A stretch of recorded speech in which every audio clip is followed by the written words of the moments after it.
Viewers and subscribers, welcome back to Beating the Press podcast. I am your host, Rafa. Now, today we're going to be reviewing the season and indeed these final round of matches which took place over the weekend. Now, joining me this evening to review these matches and the season overall, we have returning to the platform, Leon.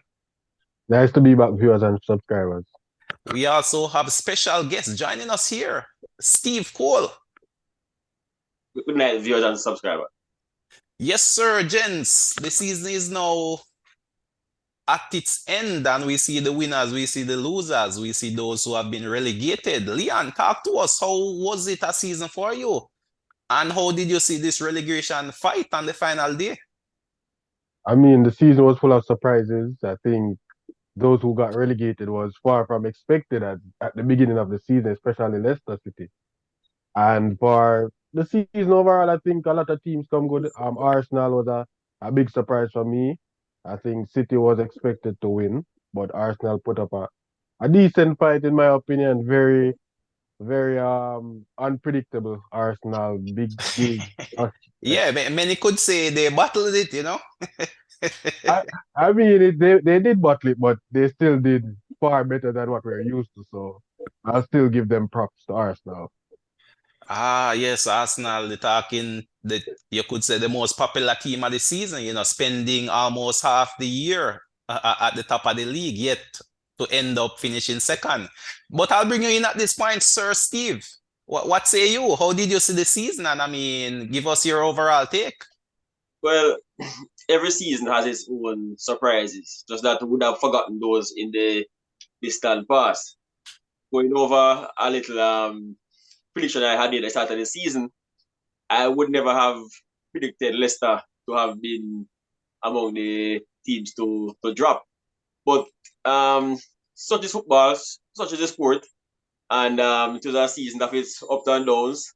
Um, Looking back on Arsenal's pre-season, I would say I knew, I figured they would have done well, but they exceeded my personal expectation. I didn't see them doing this well.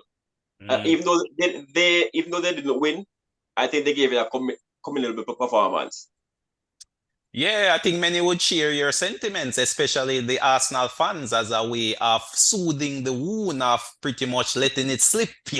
This is the argument they're drawing on and time again, that no one expected Arsenal to finish this high or to be in a title race. No one had them in the top four, but having played as well as they had, and sitting at the top of the league as long as they sat there, one would have expected them to finish the season as champions, but the might of Man City rises again, blue moon. But in terms of the relegation, though, Steve, just coming back to you on that, I mean, you made mention you had earlier predictions. Which were your teams to be dropped? And I mean, can Leicester bounce back? Actually, my predictions were really as it relates to the upper end of the table. I really didn't predict the lower end, but I wouldn't have had Leicester anywhere close to that part of the table at all. Stranger things have happened. Stranger things have happened. And I mean, they did win on the final day, but Everton also won their match, and it was Everton who escaped the drop, and Leicester joined Leeds and Southampton down there in the championship. But Leon, can these teams which have been relegated bounce straight back? That's the question, or that would be the hope of the fans. But we see Burnley returning. Other teams have gone down and have spent years in the doldrums. What say you? That's the beauty about the championship, Rafa. You'll never know. I think they play a lot of games during the championship season. I think it's 46, and the main thing with these teams that are getting relegated, they're going to lose a lot of players. Leicester for one, because I think they have a lot of wages per se is very high for a team. So you can expect their major players. You can expect a Madison to leave, a Tillemans to leave, and it's just about how well they go ahead and recruit, because we know that they would have to shop from some lesser teams from the champion to get some championship pedigree. I think Jamie Vardy will stay. We know that he's very proud of the club, and he had the chance to leave for Arsenal when he was in his prime. So I don't think you leave them, and I think you'll be an important figure for Leicester for one. Yeah, Um, definitely. He would have to be the one who takes up the mantle when, the bigger guns start departing, so to speak. But Sir Cole, being a Man U fan, I mean, how did you see the Man U season? And I mean, you guys are still in with a shot of silverware or further silverware in the FA Cup. How do you see that one playing out? Yes, for those persons who probably don't know, we're still in a shot with in shot for a double. I'll be the double. All right, but based on how the season started, because it started very rocky, if you recall. Right, right. Um, Losses to yes, Brentford stood out in particular. Brighton yes, also. yeah. So persons would have accepted third at the beginning of this at the season, at that point. So all in all, I think we bounced back well, and mind you, I don't think we would have closed the gap, and I mean, we would have gotten second, but we could have been a bit closer to second in terms of the Mm, points differential. I think. right. Okay, but in terms of this big, massive FA Cup match against Man City, I mean, Man City is on course for the treble. The only team which have achieved an English treble is still Man United. And it's so funny that Man U stands in the way of that history repeating itself. So, what's your call for that game since we have you here on the platform? We don't know when you might be back. So, since you're here, I mean, we have to take advantage of the analysis for that final. It's a final, and they can be very difficult to predict. Man City also has the final of Champions League a week later, so they probably have that in the back of their mind as well. Even though they want to win this one, but I figure both teams will give it their best shot. Man U has one game left in their season, so we would want to deny Man City of a treble. So it really in our hands to go and ensure that yes, we do our part and not depend on Inter to do it for us. Yeah, indeed, indeed. Should be a very exciting match coming up this Saturday as well. The lone English game, so this is definitely one to look out for. They are taking place at Wembley, the Manchester Derby, so to speak. I believe this is the first of its kind where both Manchester clubs are in an FA Cup final. But Yes, Leon, I think so. also being a Man U fan, what's your take on that game? Who do you see coming out the winners from that one?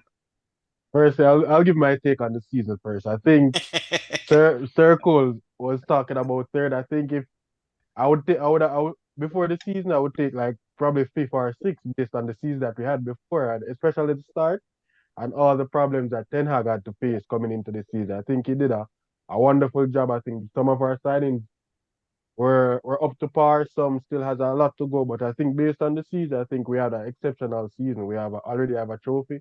As you said, we have another chance to get the double, and I think we beat Man City January in the last derby at Old Trafford. So I think even though City is massively the favorite, I think Manchester United has a lot to say in this final. Mm. So you're not giving us your call for the Yeah, winner there, Leon. I Yeah, I think both I, of you guys seem to be avoiding no, no, calling now winner. What's going on? I think it's more hope, but I think Manchester United should. I think we're hoping to win this one. I think it's written in the stars, and I think it's up to us, as Circle said, to stop this treble. And knowing that we are the only other English team to ever done the treble, I think it's up in our hands, and we have already beaten them season, and it's on a neutral ground per se at Wembley. So I think it's all up for grabs, and I'll predict a Manchester United win Mm. And for me. also, in recent times, especially with Solskjaer as coach, we have had good results against Man City. So I don't think we really go into the game with much fear. Even though we would have lost earlier on the season by the big score of 6 goals to 3, Three. we ended the game well. We were on the front foot in a large part of that game, despite the scoreline. And I think in terms of the matchup between attack and defense, the Man U offense will trouble the City defense as much as the reverse. So it can go either way. But I'm thinking I'm calling a Man U win as Mm. This should definitely be a mouth-watering affair there, both Man U fans here on the platform saying red all the way, Man U for the victory. But definitely, we will see how this one plays out come Saturday. But gents, I mean, while I have you here, in terms of the other reviewer, the other awards for the season, so to speak, we look at things like manager of the season, for example. Who would you say, Sir Cole, you would give your manager of the season award to? Young player of the season, you know. What's your take on that? I think no one predicted Newcastle to have Mm. performed the way they did. My vote for manager of the season goes to Newcastle management team because it's not just a manager effort; it's a total management team effort.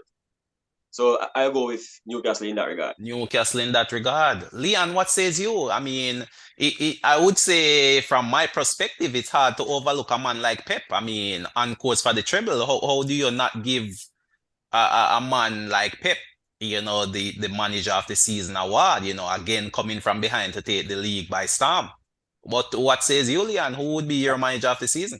I think both of you guys have good shouts. I think Pep is just a victim of his success. I think he's done this so many times that it's not really anything to be spoken about, really. I think if he gets the treble, I think definitely he would deserve the manager of the season award. I think with Newcastle, I think Steve Cole made a great point. I think when he took over, I think Newcastle was in the relegation, and the improvement that they made, I think what's the manager, Eddie Howe? Eddie Howe. Yep. Yeah, I think he deserves a lot of recognition. So I think it would be between Pep and Eddie, and I think De Zerbi is a great shout in it also. But I think it's Mm.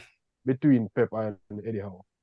Uh, Probably um, Arteta just also to a little. just to just to come back a bit, I wouldn't have an argument if somebody mentioned Arteta as well because I don't think persons recognize the kind of even though they didn't win, it was a massive effort on the Arsenal part, and they do deserve some credit for the performance that they put in. I think. Yes, they do deserve some credit, but I feel, Manager of the Year award is a is Yeah, a is yeah, a that's far true. stretch. I mean, I could understand if you won the league for sure. I mean, no one could question, but it's gonna be hard to be awarding second That is place true. teams Manager of Mhm. the Season awards, to be honest. But I definitely can appreciate the point. For Mhm. sure, I mean, they do deserve some, as I said, some respect in terms of where they were in the previous season. And as mentioned, I mean, the award they could get would be surprise team of the season. Yes. You know, they would definitely be up there with surprise team of the season. They themselves, along with probably Newcastle as well, in terms of. But I mean, even for Newcastle, many predicted that Newcastle would be on the rise, having now been taken over by the Giants of Saudi Arabia. You know, so many predicted Newcastle to be on the rise, but probably this Not rise came a bit too, early in yeah, terms of maybe the timeline. very quickly. So, Well, right now you wouldn't say they are on the rise. Right now you would say they have risen. I've written. They right, Yeah. have right. risen. I guess this came just a bit earlier than And many Absolutely. persons anticipated. So, and and I think most people would say that for Newcastle to have risen like that, they would have to spend like a lot of money. But as you see, they didn't really do that. They made like a two key signing in Isaac and the Bruno, Guimaraes, right? and even Trippier was a key signing also. Trippier and Batman. And it was a very steady rise. No lavish amount of money spent. None of their players were under any pressure like Anthony Forcier with his extravagant price tags. And it was a very well balanced squad put together. And I think Newcastle, yeah, it's a very surprising team. Or the Yeah, most surprising definitely. team. I mean, as Sir Cole mentioned, it's really a management team approach. It's all the departments working together to pretty much get the best out of the players, both the recruiting, coaching, physios, etc. So for sure, I mean, Eddie Howe has definitely brought stability to that club, and the expectations are now high, especially with the team now in the Champions League. So I am anticipating a splash of the cash in the summer to really bolster that team. So going forward, with Chelsea on the outside looking in, with Liverpool on the outside looking in, it might not be as clear cut a top four next season as one may predict, because those teams will be looking to come back. Arsenal will be looking to solidify themselves and probably make a title push as well. Man U is there, thereabouts. Spurs, So Brighton. Brighton.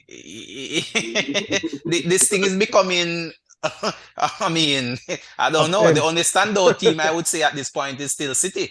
You can definitely bet your house that City will be in the top four.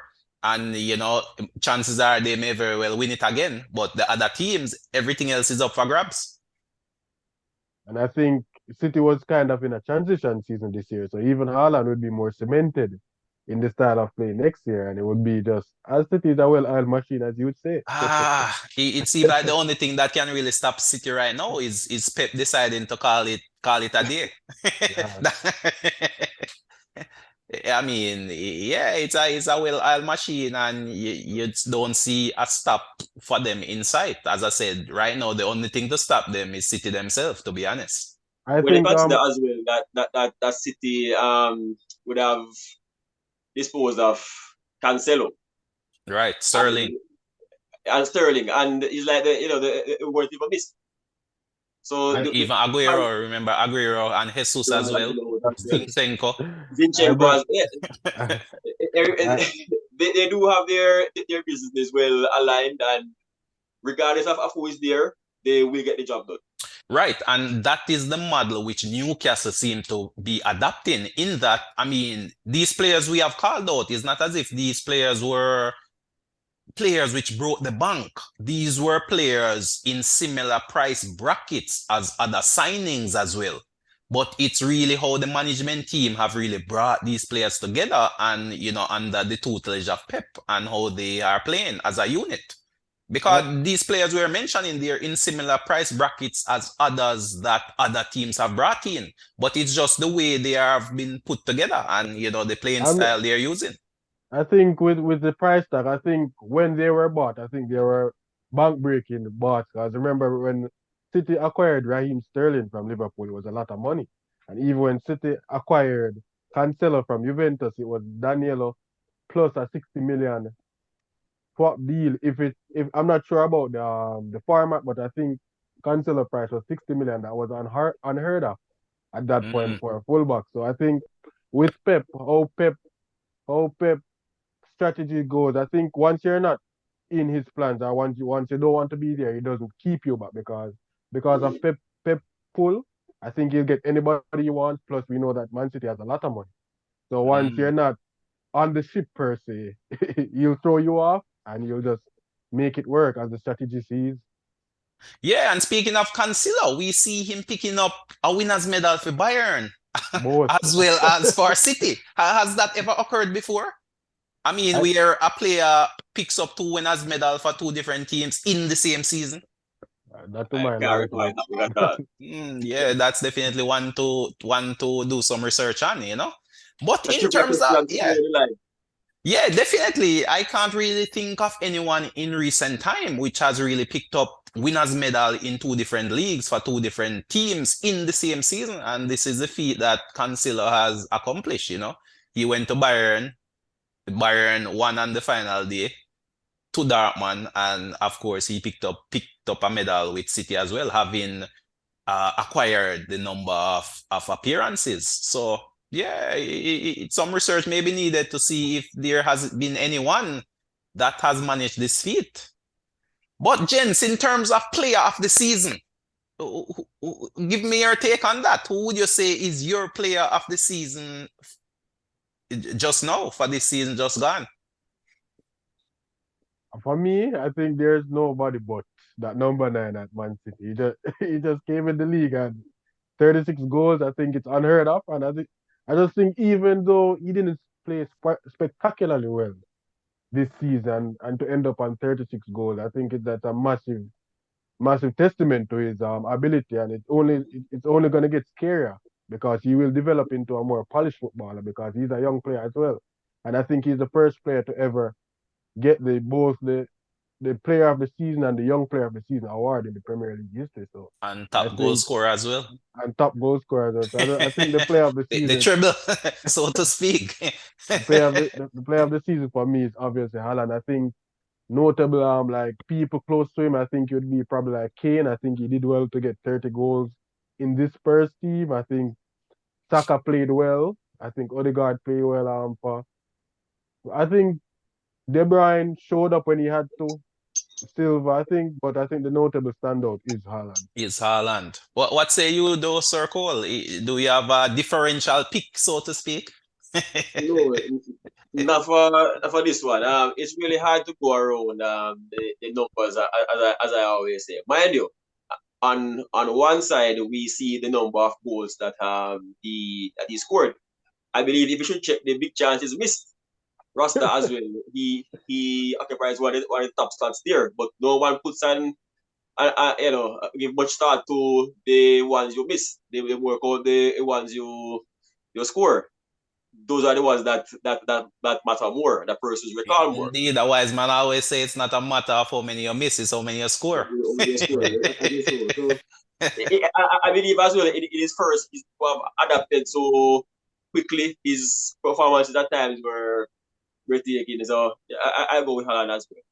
So how But about that? are there any notable, mentions, so to speak, outside of the Haaland camp? Is there any other player you would give a notable mention to?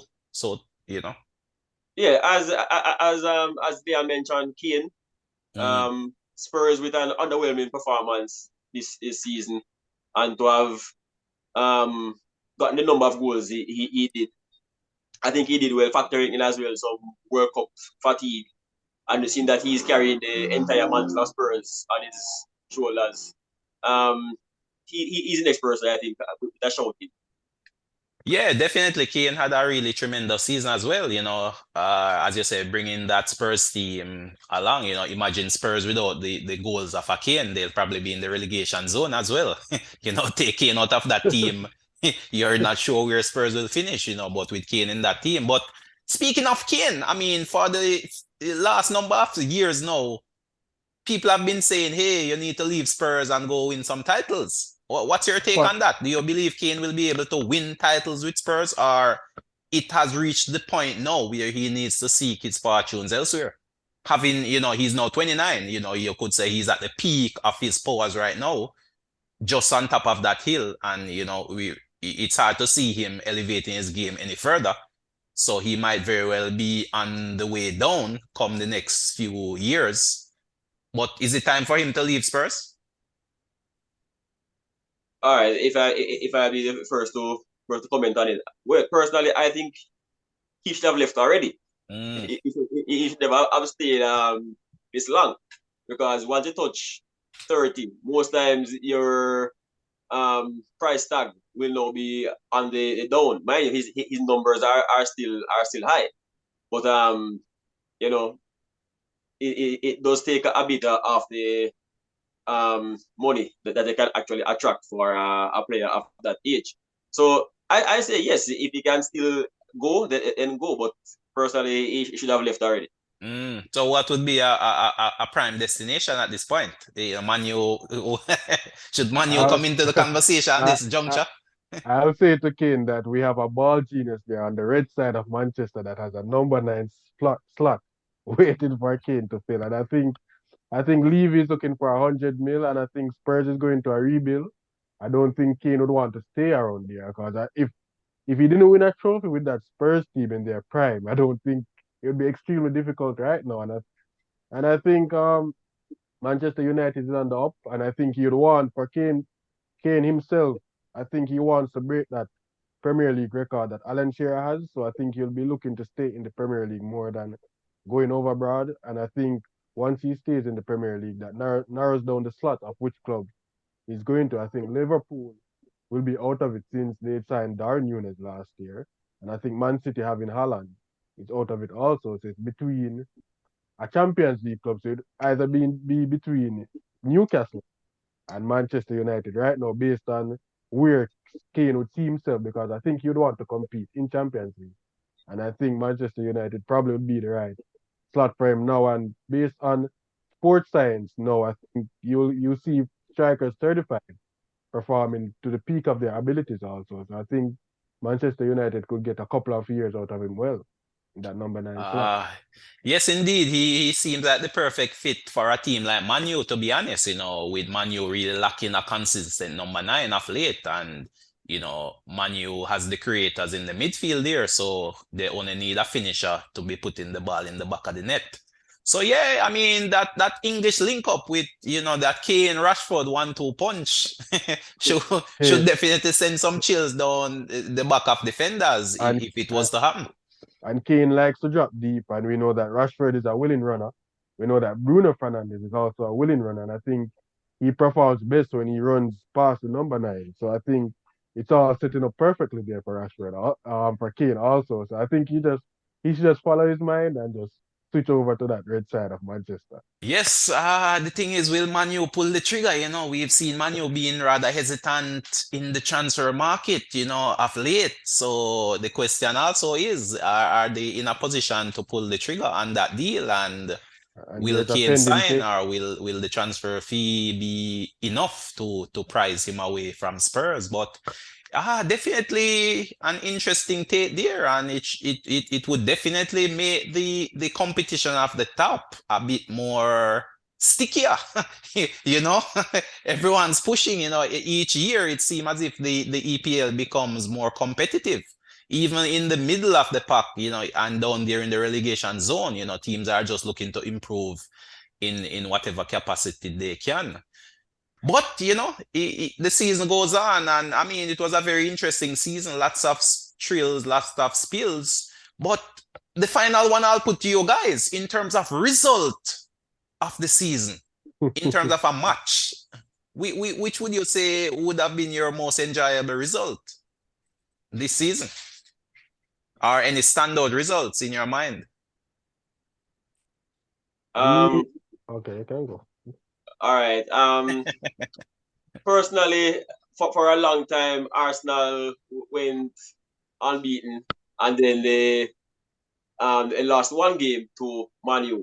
That that 1-0 win for Manu over Arsenal was a result that that gave us a bit of bragging rights. So, Yes, I Three, do recall that moment, that one weekend Manu was in the 3-2. title race. yes, I do recall that result, definitely, definitely. I yes, believe that one took place at the Emirates as well. quite No, but we likely, yes, lost. it did. Yes. No, we lost Was that it? match. We lost the match at Emirates. We Oh, you won lot. we won at Old Trafford, and that was, I think, the third match of the season when we won 3-2. I think it was a 3-2, yes. I think it was 3-2 when we Or was won it at. a draw, Circle? I think it might have been. Which Was one? it a draw? Which No, one? The match. How did the match Arsenal versus Manu at the Emirates ended? we lost. We lost 3-2, I think. 3-2. We Yeah, lost. we lost. We won one and lost the other Oh, Yeah. okay, got you, got you. So And that 1-0 you speak of was early in the season then. one. When was that again? it's not a 1-0. I think it's a 3-2 also, but we won. So it's a 1-0 score deficit. But I Oh, think, okay, yeah, that was a 3-2 win at Old Yeah, Trafford. yes, win. yeah, I think that's the one he's referring to. Okay, Okay, as a win. got you, got you. But was there any standout for you though, Leon? Not necessarily. I don't think there was a good standout. I think those heavy defeats against City and Liverpool for us, especially the Liverpool one, knowing that we were on fine form headed into that Liverpool fixture, and we How, just how, went how did there. how did that one end again? I don't think I can recall it. I know that we lost. I don't, I don't think, I don't think I even finished that much, but Ah, I think that was the negative, and I think the positive was I just think the season overall and how Ten Hag managed that season, and I think Rashford coming back to form after the bad season he had. I just think that Manchester United overall should be proud of the season that we had. yeah, definitely some positive results there for Manu, and definitely, as you mentioned, no one expected Manu to really finish so high up in the table. So the signs are definitely positive, and they'll be looking to improve going forward, as you mentioned, possibly with a few key signings. But in terms of Man U, since both of you are Man U fans, I mean, looking forward, which department do you need strengthening the most? And who are some names out there that you could bring in which could see you elevate your status into title contenders? I think the three for me, it's three obvious positions. I think it's all over the team. I think the forward is obvious because I think we finished with probably a 15 plus goal difference when most of the teams in front of us is like 30, 40. So Man United definitely lack goals. I think for midfield, we also need a key signing for midfield because I think Ericsson in the big games get overrun too easily.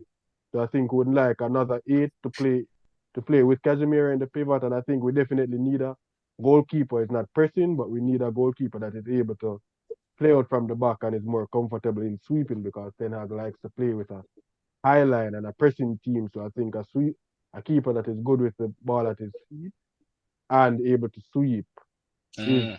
for us. I think Anyone jumps out to you in that position per se? I think before the World Cup it was the keeper at Porto. I think is Diego Costa. But I think after the World Cup, he made some bad decisions, and I think I think it's not so much anymore. But I think he's a good keeper. I don't think any any two matches should be their downfall. I think it's over the course of the season, and I think he had a very good season. So I think he's a good keeper that we can look at, and I think the guy is going to get a contract, so we probably try to sign someone a bit younger Right, to to, right. fu- to fulfill the role. But those are just the positions that stands out for me. Mm. So you're saying possibly a Kane then as the number nine, Yeah. maybe a Moyes, Caicedo, or a Yeah. McAllister in the middle there, I think and Michael is a new going to keeper. Liverpool, so I Mm. think it's more like, and it also depends on the takeover because as we know, Manchester United is a pending takeover, so it's either the oil factory or the or the British or the British billionaire. I know which side I'm leading to. I'm leading to the oil factory, definitely. So Yeah, hopefully, definitely. The transfer market is definitely one to watch right now. yeah, definitely. But Sir Cole, what say you? What areas of improve? What does Man U need to do to win a title come next season? Uh, striker, as you said, is fairly obvious.